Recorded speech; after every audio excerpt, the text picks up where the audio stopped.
Aujourd'hui, topo sur la loi El Khomri, sur la réforme du travail et toutes les conséquences que ça va avoir politiquement et sur la vie de chacun d'entre nous.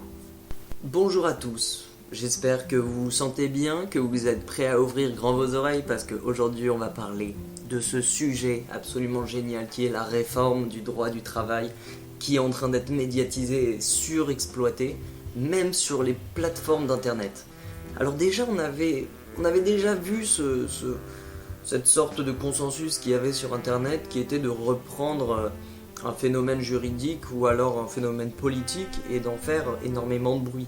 Je pense que si vous avez trouvé cette vidéo, c'est qu'a priori vous avez dû taper réforme du droit du travail ou El Khomri.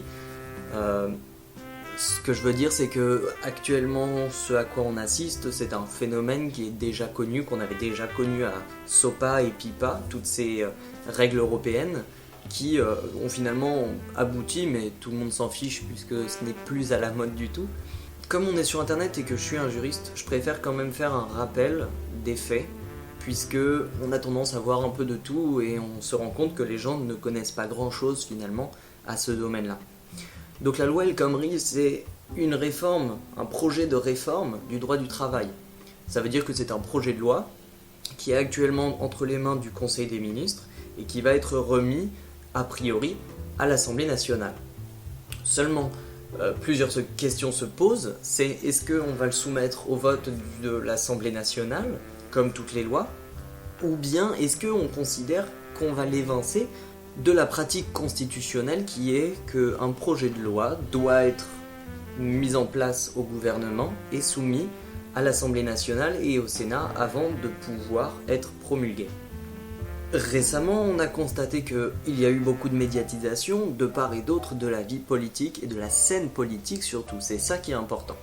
Nous avons plusieurs thèses en présence. Nous avons un gouvernement qui se veut de gauche, c'est-à-dire d'une tradition socialiste, et de l'autre, nous avons les Républicains et l'UDI qui sont les partis de droite et de centre, qui sont habituellement associés les uns aux autres comme aux élections régionales. Le problème, c'est que ces idées ne correspondent pas vraiment à un parti. C'est pour cela que le cas est très intéressant dans la mesure où il s'agit d'une réforme du droit du travail. Concrètement, qu'est-ce qu'il y a dans ce projet ? Il y a d'une part un allègement des problèmes que peut avoir un patron lorsqu'il doit licencier une personne. Il y a aussi l'augmentation du volume horaire des entreprises, mais de façon officielle. Parce que attention, ce que vous allez lire sur internet, c'est que les méchants patrons vont pouvoir licencier qui ils veulent. C'est pas du tout l'esprit de la loi. Moi je la défends pas particulièrement parce que je trouve qu'elle est mal écrite, elle n'aidera pas vraiment les gens. Mais ce qui est bien, c'est que l'esprit de la loi, c'est vraiment une pensée, et c'est pour ça que je l'aime bien, une pensée libérale, dans le sens où on libère la pression du patron sur ses salariés. Actuellement, la situation française est vraiment embarrassante, même à l'échelle internationale, puisque notre droit constitue un bloc qui ne peut pas être franchi. Il faut bien faire attention aux préjugés et aux amalgames. Attention, un patron n'est pas forcément un monstre sans cœur. S'il veut licencier, c'est pour des bonnes raisons a priori, puisque un patron n'a pas d'intérêt à licencier un individu qui fait son travail. Que ce soit bien clair, lorsqu'on me parle d'un patron qui fait un licenciement abusif, il y a intérêt à ce que ce soit pour un truc grave et surtout prouvé et justifié. Parce que vous n'imaginez pas les complications que peuvent avoir des gens qui licencient. Quand tu as une PME, c'est-à-dire une entreprise qui peut être petite ou de taille moyenne, elles peuvent évidemment embaucher, et elles embauchent d'ailleurs de temps en temps, quelques employés. Ils n'ont pas besoin de plus parce qu'ils n'ont pas énormément de chaînes de production. Et à ce titre, ils emploient quelques employés. Mais alors, une fois qu'ils ont un noyau dur au sein de leur société, ils n'ont plus envie d'en ajouter puisqu'ils se posent cette question. Qu'est-ce qui se passe si, mettons, un mois après que j'ai signé un CDI c'est-à-dire un contrat dans lequel une personne est engagée et qui doit rester, puisque mettre fin à un CDI, c'est extrêmement compliqué et dangereux.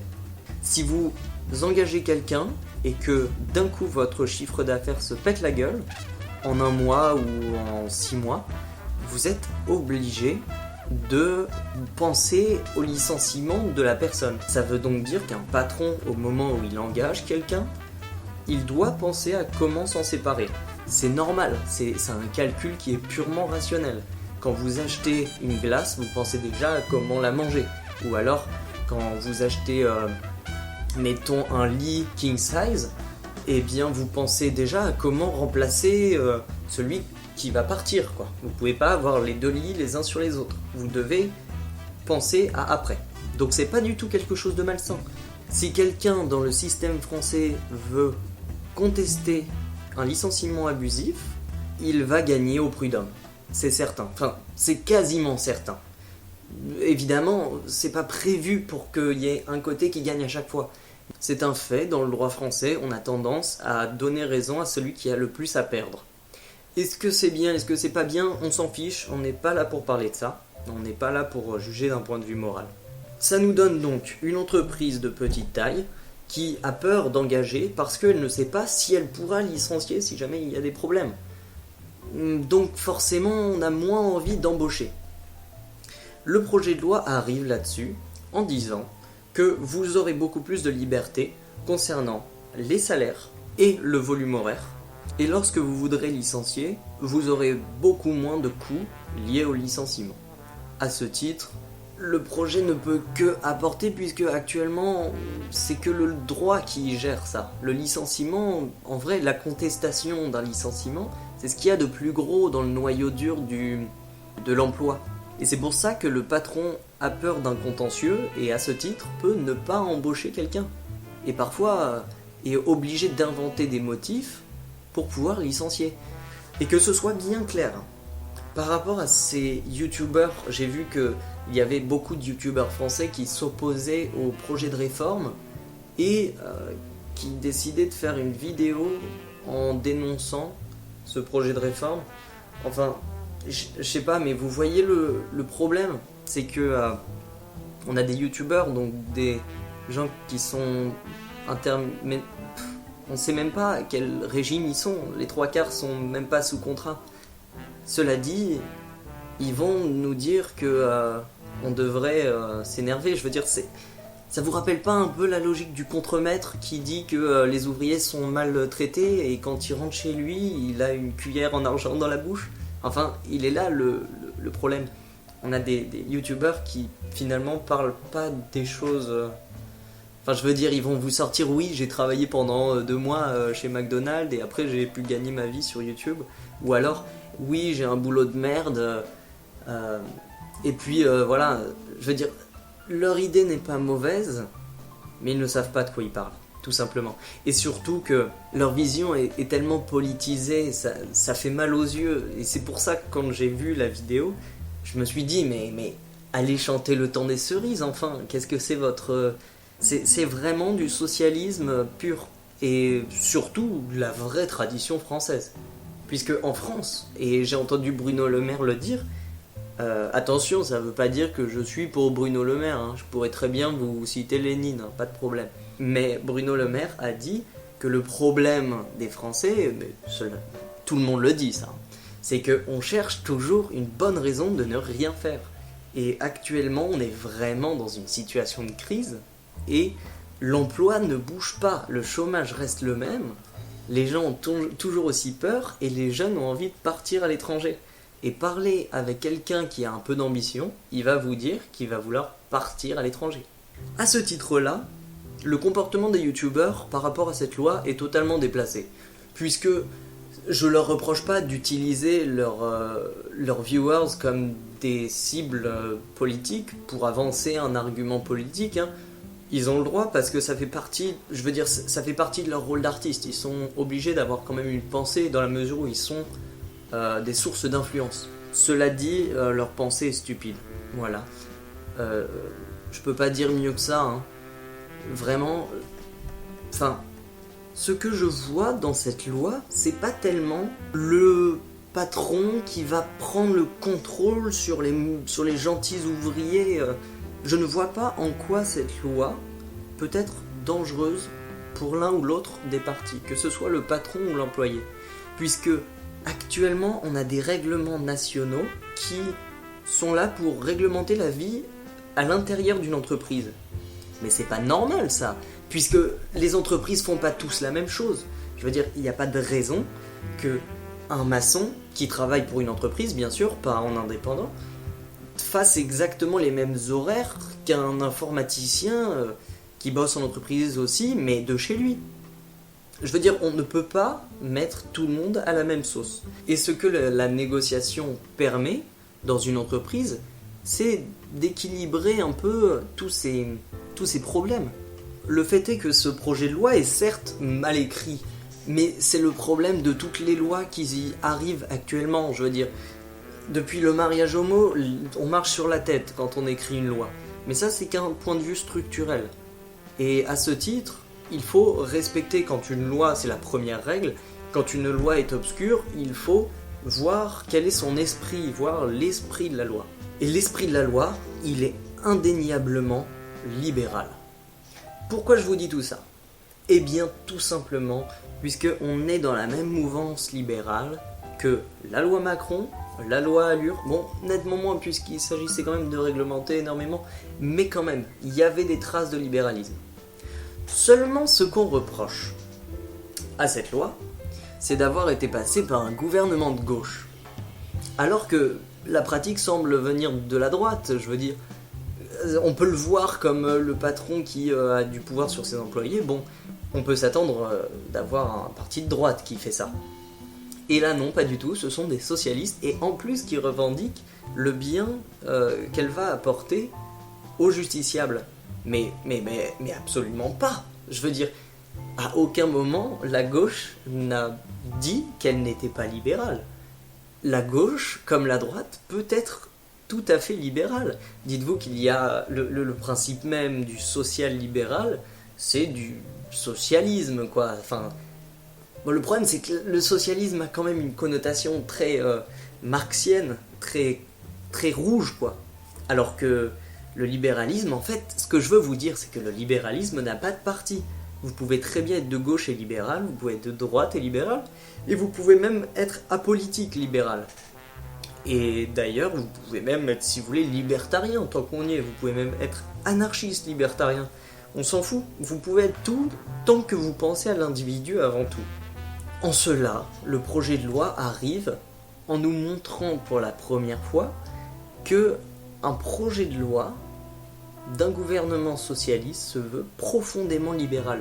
Pourquoi, à votre avis, pourquoi ont-ils décidé de faire cette loi ? Eh bien moi je peux vous apporter un élément de réponse, c'est qu'on n'a pas le choix, tout simplement. Pendant trop longtemps, le système français s'est ancré dans des principes et dans une tradition. En finance, il y a exactement les mêmes histoires de tradition française, de principes, de morale. Pendant trop longtemps, on est resté dans cette bulle dans laquelle on se disait que tant qu'on reste dedans, on respectera toujours notre idéologie et on finira par trouver des moyens. La vérité, c'est que le monde ne fonctionne pas comme ça, absolument pas.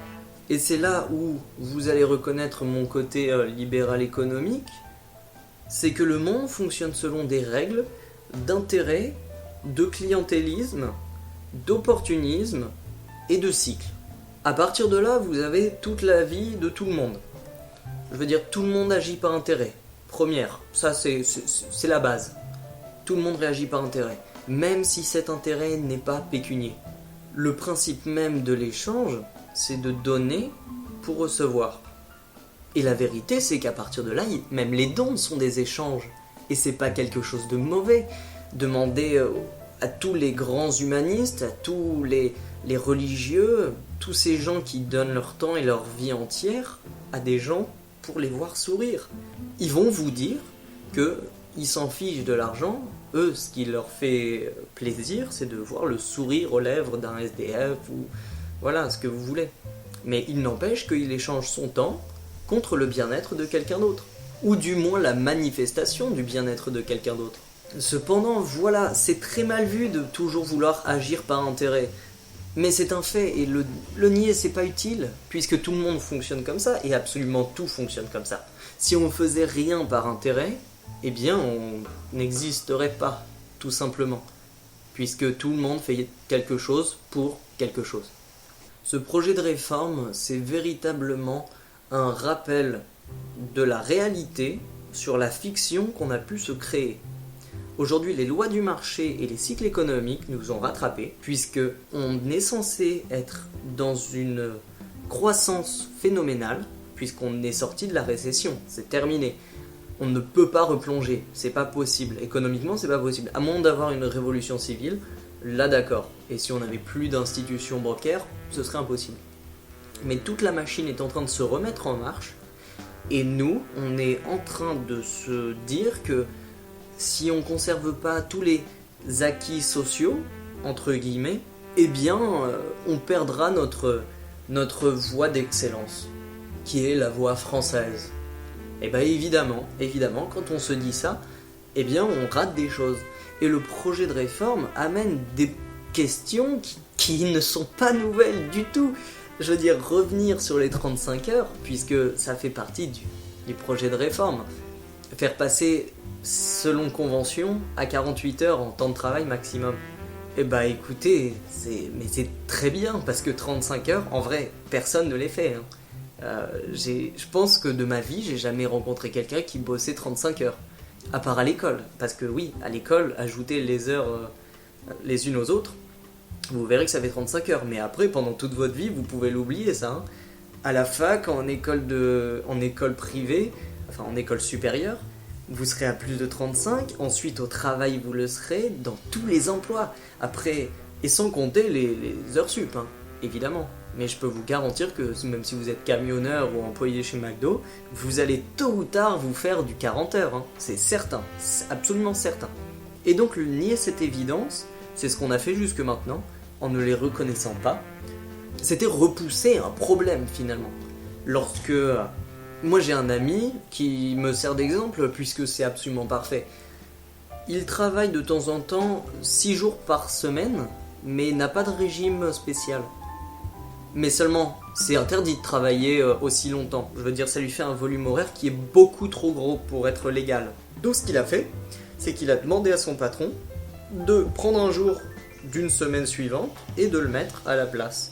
Et ben normalement cette pratique est interdite, voilà. Vous n'avez pas le droit de reporter un jour de travail pour le faire plus tard, c'est interdit.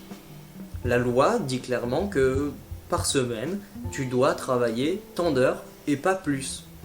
Et bien ce que la loi là dit, c'est que, ok, devant le fait accompli, on a remarqué que de toute façon, tout le monde travaillait plus de 35 heures, donc on va arrêter, on va briser le tabou et on va un peu éviter les dérives en faisant en sorte que la loi corresponde à ce problème.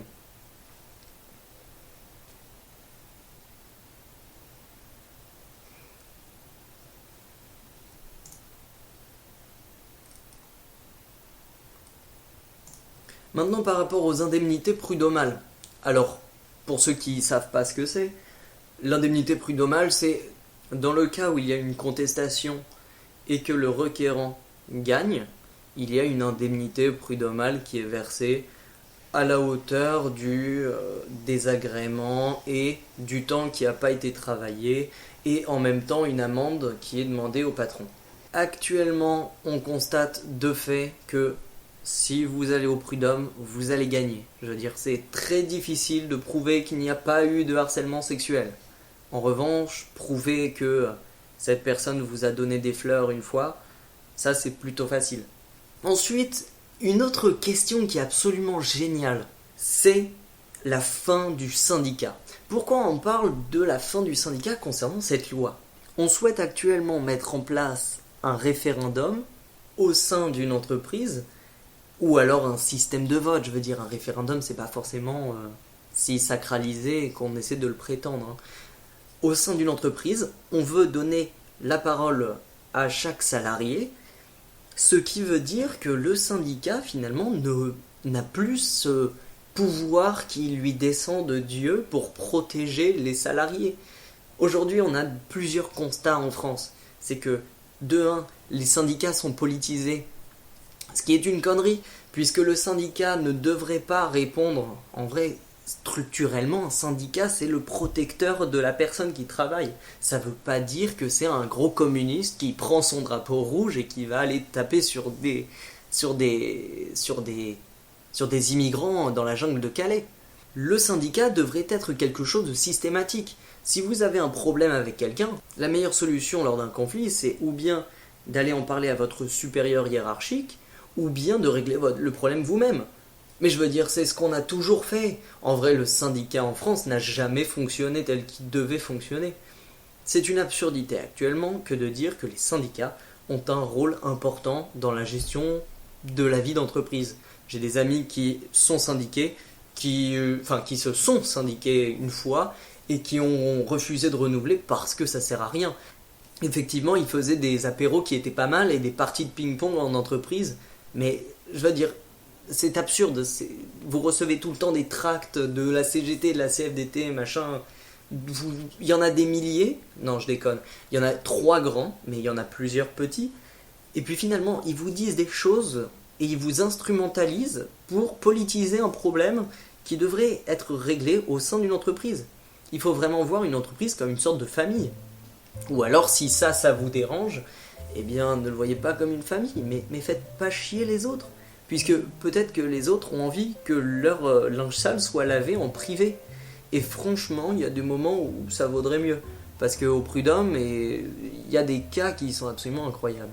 En cela, les syndicats sont vraiment dépassés par la situation. Ils se disent qu'ils vont disparaître, etc., etc. Non, les syndicats vont toujours exister, mais ce seront vraiment des entités politiques. Et pour une fois, ils vont être obligés de l'avouer. Parce qu'actuellement, ils se disent qu'ils protègent le salarié, etc. Alors que pas du tout, ce sont des porte-drapeaux pour tous les partis d'opposition, c'est tout. Lorsque vous voyez CFDT ou CGT, vous vous dites pas une seule seconde que c'est des gens qui travaillent, non. Vous vous dites que c'est des mecs qui gueulent dans des mégaphones, voilà. Vous vous dites que c'est la voix du peuple qui vient de la rue, quoi. Il n'y a rien du tout de la vie d'entreprise dedans. La conclusion pour tous ceux qui ont été trop flemmards pour écouter, et je peux comprendre parce que c'est effectivement un format très long mais qui est nécessaire pour détailler un peu toutes ces idées, c'est que le projet de réforme, déjà, on a un problème structurel. La loi est mal écrite. En cela, elle doit être interprétée, sinon on ne peut pas l'appliquer.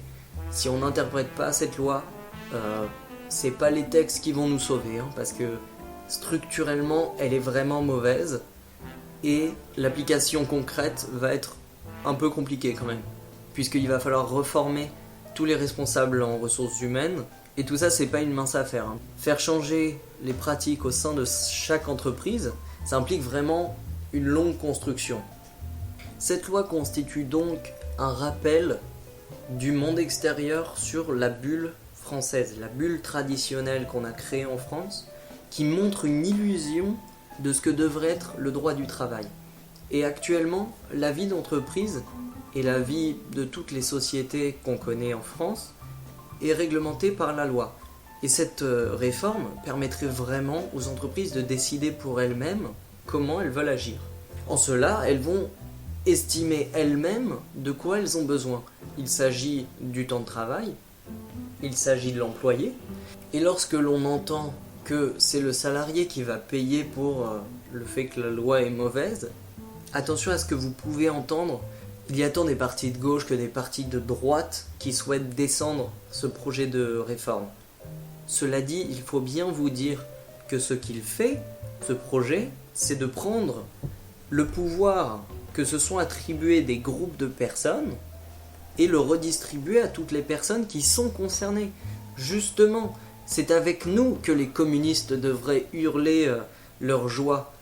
Puisque, en réalité, le communisme, c'est ça, c'est donner du pouvoir à des personnes, et pas à des groupes de personnes comme les syndicats ou tous les gens qui viennent et se revendiquent d'un pouvoir absurde qui descend genre d'une institution fantastique française. Le projet de réforme permet enfin aux entreprises de d'écrire elles-mêmes les lois qui leur seront applicables. Et au moins pour une fois, elles vont avoir le droit d'écrire les contrats sous lesquels elles devront vivre. Mais ça veut dire plein de choses. Ça veut dire qu'enfin, la profession d'avocat va être revalorisée. Enfin, les juristes d'entreprise vont avoir des choses différentes à faire. Puisque vous savez comment on écrit un contrat actuellement. C'est absurde. Vous prenez un livre dans lequel il y a tous les schémas des contrats. Genre vous prenez, mettons, un contrat d'assurance, boum, vous achetez votre livre des contrats, vous ouvrez à la page assurance, et hop, il y a toutes les clauses déjà écrites. Et ce que font les juristes d'entreprise actuellement, c'est juste ils prennent ce gros livre, paf, ils l'ouvrent, ils recopient, ils photocopient, après ils remplissent les blancs. Et voilà, vous avez un contrat. Et bien, cette nouvelle loi va permettre d'avoir des clauses qui vont changer entre plusieurs entreprises. On complexifie, mais c'est vraiment pour gérer au plus près de la personne. On individualise vraiment la vie de l'entreprise.